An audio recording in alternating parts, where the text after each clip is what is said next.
दर्शन कर लो, पग पंकज पे मस्तक धर लो, पग पंकज पे मस्तक धर लो।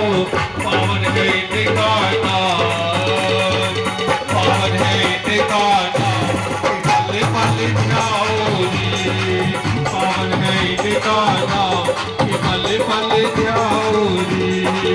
जन्म अवध मेरा मंगल गाओरी, जन्म अवध मेरा मंगल गाओरी, जन्म अवध मेरा मंगल गाओरी। तो सबको मेरा घर घर गाओरी, तो सबको मेरा घर घर जाओरी। जन्म अवध मेरा मंगल गाओरी, जन्म अवध मेरा मंगल गाओरी, मंगल गाओरी, मंगल गाओरी, मंगल गाओरी। बोलिए अवध बिहारी रामचंद्र जी की जय। चल रहे कथा ज्ञान यज्ञ की जय।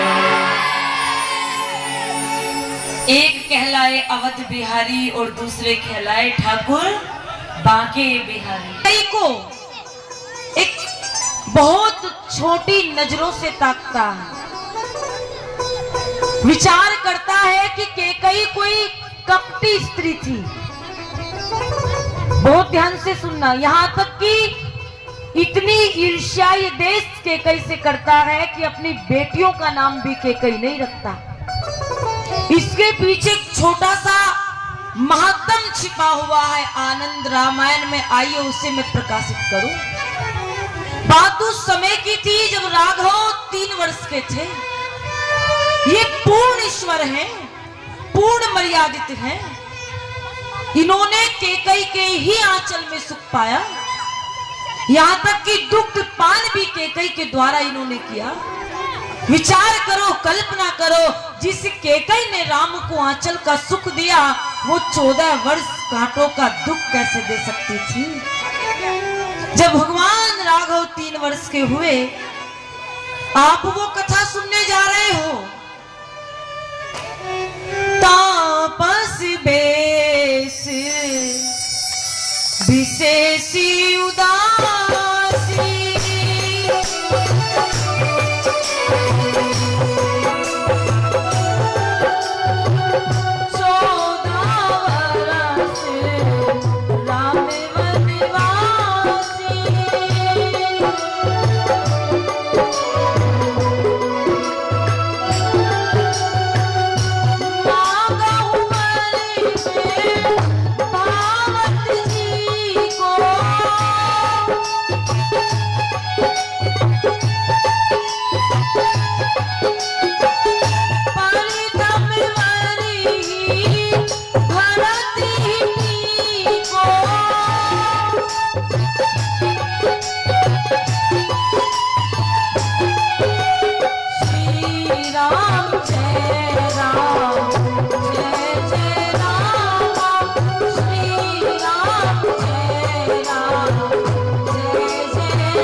बगीचे में ले गए। केकई ने एक ही बात कही, राघव तू रोज आता है और मेरी उंगली पकड़ करके इसी बगीचे में ले आता है, क्या तेरा महलों में मन नहीं लगता? तो राम जी कहते, मैया मुझे वनों से बड़ा प्रेम है और तुझसे भी बड़ा प्रेम है। मैया तू मोते बड़ा प्रेम करे, ये बता अगर मैं तुझसे कछु मांगू तो देगी? एक तू ही है जो मुझे कछु दे सकती है। केकई ने कहा, राम तू चाहे तो मेरे प्राण मांग ले, मांग तुझे क्या चाहिए? राम जी ने कहा, सोच लो, ऐसा मांगेंगे आप नहीं दे पाओगी। कैकेयी ने कहा मैं एक स्त्री होने के साथ साथ वीरांगना देवी हूँ। हे राघव, जब महाराज दशरथ स्वर्ग में युद्ध के लिए बढ़ रहे थे, मैंने स्वर्ग के युद्धों में भी इन्हें विजय दिलाई। मैं साधारण स्त्री नहीं हूँ, मैं वीरांगना देवी हूँ, मैं वीरता की परिकाष्ठा हूँ। मांग क्या चाहिए?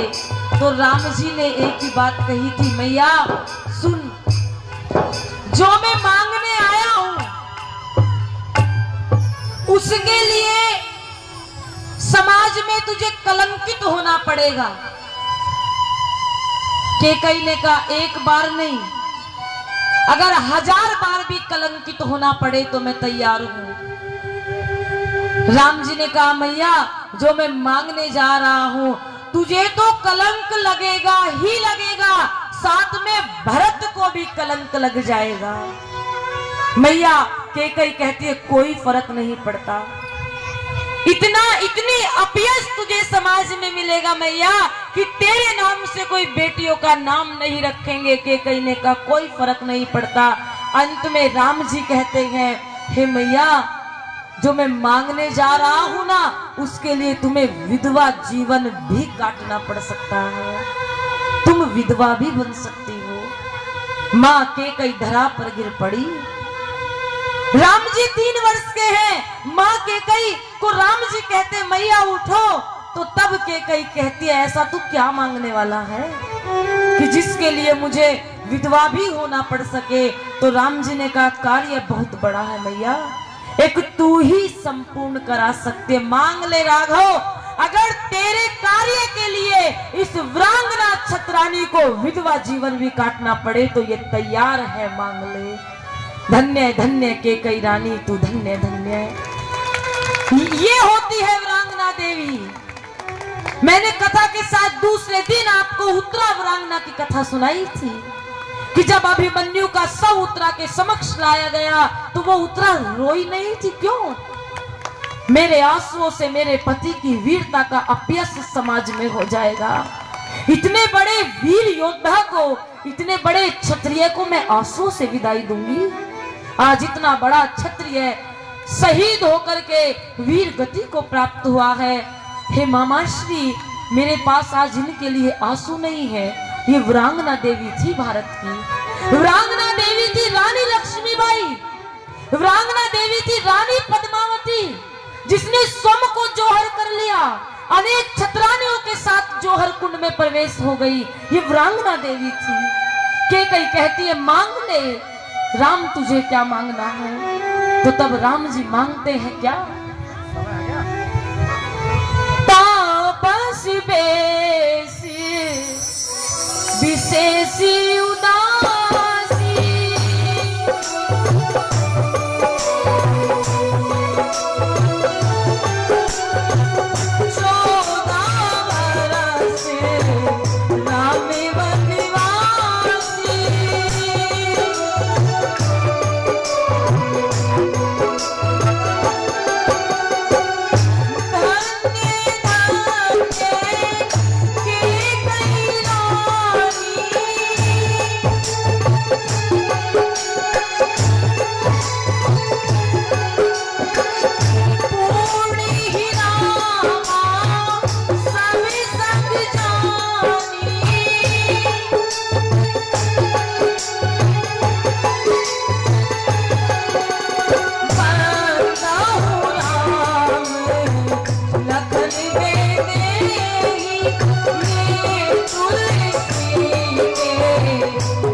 तुम मेरे लिए 14 वर्ष के लिए वन मांग लेना, 14 वर्ष का वनवास मांग लेना।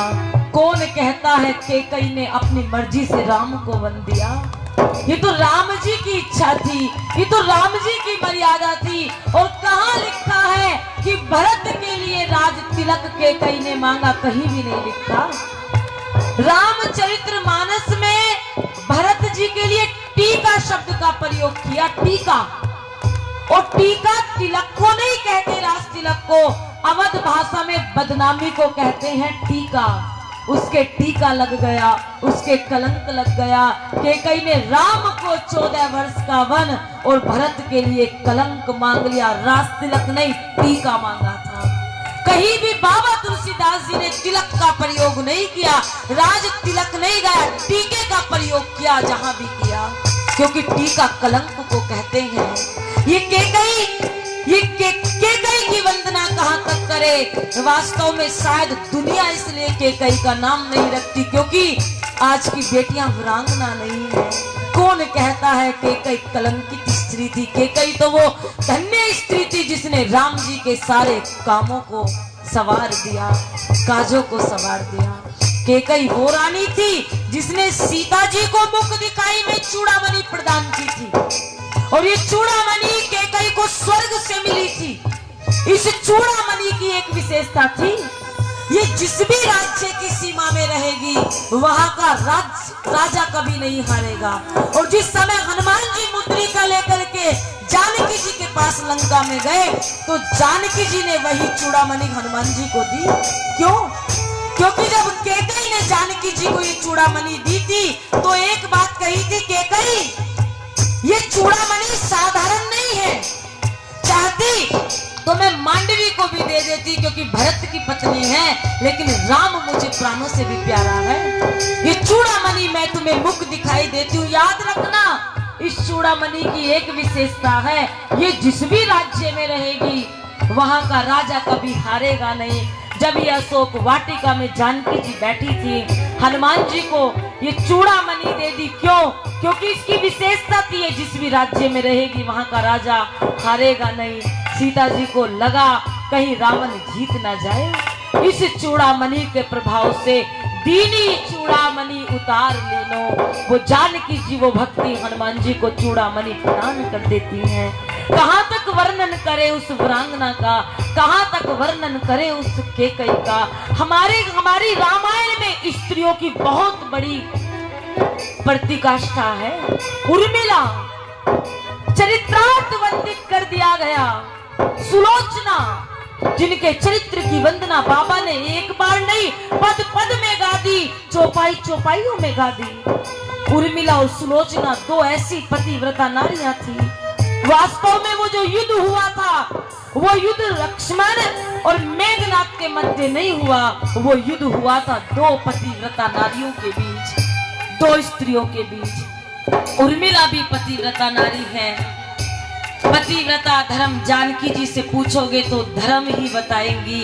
अगर पतिव्रत धर्म पूछना है तो उस उर्मिला से पूछो। जिस समय लक्ष्मण जी उर्मिला से विदाई लेने के लिए गए कि 14 वर्ष के लिए वन जा रहे हैं, ये उर्मिला भी नहीं रोई थी। क्यों? क्योंकि अगर मेरे पति 14 वर्ष के लिए वन जा रहे हैं, अगर मैं रोते हुए विदा करूंगी तो 14 वर्ष मेरे नाथ यही सोचेंगे कि जब मैं चला था तो मेरी पत्नी रो रही थी, मेरी पत्नी की आंखों में आंसू थे। जीत गई वो उर्मिला, जीत गया उर्मिला का पातिव्रत धर्म। अगर पातिव्रत धर्म पूछना है